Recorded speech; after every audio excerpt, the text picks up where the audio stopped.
Store start ചെയ്യാൻ അല്ലെങ്കിൽ ഒരു ഏരിയയിൽ ഇതാക്കുന്നുണ്ട്.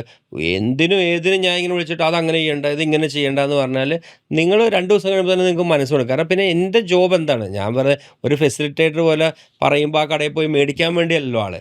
അപ്പം നമ്മൾ ഓരോ ഡിപ്പാർട്ട്മെൻറ്റും സ്കെയിലപ്പ് ചെയ്യണതിന് മുമ്പ് തന്നെ നമ്മൾ ആ ഡിപ്പാർട്ട്മെൻറ്റുകൾക്ക് ഓരോന്നിനും നല്ല നല്ല ഹെഡ്സിനെ കൊണ്ടുവന്ന് അവർക്ക് അവരുടെ ബ്രെയിൻ ഉപയോഗിച്ചുകൊണ്ട് തന്നെ അത് ഡെവലപ്പ് ചെയ്യാനുള്ളതും അല്ലെങ്കിൽ അവർക്ക് ആ ഫ്രീഡം കൊടുത്ത്.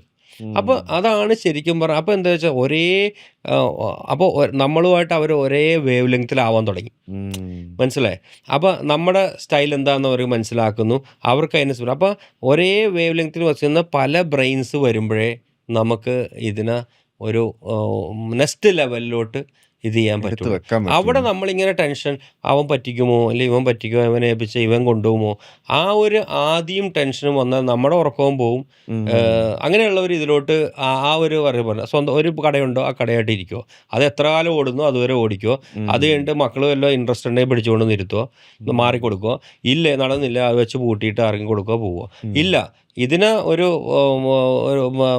അറിയപ്പെടുന്ന ഒരു ബ്രാൻഡാക്കി മാറ്റണം എന്നുള്ള ഒരു ഇത് വേണമെന്നുണ്ടെങ്കിൽ തീർച്ചയായും അവിടെ മുതൽ നമ്മളൊരു ബ്രാൻഡ് ബിൽഡ് ചെയ്യുന്നതിനെ പോലെ തന്നെ ഒരു ടീം ബിൽഡ് ചെയ്യണം.